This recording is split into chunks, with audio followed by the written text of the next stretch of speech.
everyone, I'm back again. So that was about 10 minutes of cooking for my sausages. So what I've done now is, you can see they're lovely and golden brown and they're cooked all the way, almost all the way through. They'll have a chance to cook entirely through when we put them in the oven later on.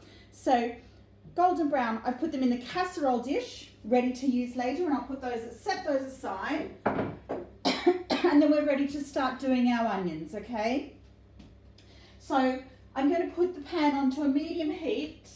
I have left all the yummy goodness from the sausages in the pan. And then I'm going to put the onion into the pan. And then crush my garlic into the pan and give that a nice stir around. That'll become lovely and fragrant and smell really delicious. Okay, break the onions up a little bit, give them a bit of a stir.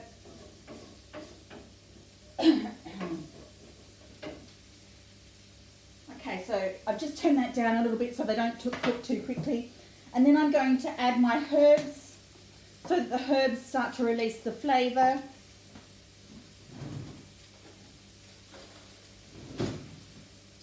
Okay, a teaspoon of, actually I'm going to do a teaspoon and a half of mixed herbs and a teaspoon of dried parsley. At this point you could add some salt and pepper. Because we're trying to reduce our salt intake, I'm just going to add pepper. Stir those around, and then you're just going to let them cook down until the onions are soft and they're lovely and fragrant. I can smell them getting nice and sweet and delicious at the moment. Okay, so while your onions are doing their thing, you don't have to stand there the whole time and stir them. They'll cook all by themselves. So then you can move on to something else. So we're going to start getting ready to do the topping, which is going to be a lovely crunchy breadcrumb topping like I said. So I'm going to tear my bread up and put it into my food processor. If you don't have a food processor, chop your bread really finely and then just run your blade through it and you'll get nice fine chunks of bread. Okay, but lucky me, I do have a food processor, so that's a bonus, all right?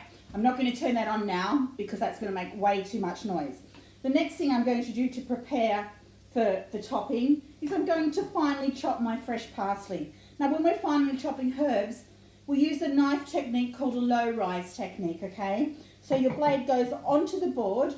This hand, for me it's my left hand, stabilizes the blade of the knife, and then I run my blade through the herbs to get it really nicely finely chopped. Now like I said, if you can't get fresh herbs, and you could use any type of fresh herbs, you could use rosemary, you could use basil, probably wouldn't use mint, I'm not sure mint would taste brilliant in this, but any sort of savoury style herb. And then you can see my hand is directing this, but I've got control with my right hand, and then they're lovely and finely chopped. Okay. All right, so while we've been doing that, the onions have done their thing. They've softened down, which is excellent. And now they're ready for us to add the tinned tomatoes into the pan. You can see them sizzling away. My chicken stock into the pan as well, so this is going to form like the sauce that we're going to pour over our sausages. Kidney beans into the pan. And stir that until it's all mixed in together. And bring that up to the boil.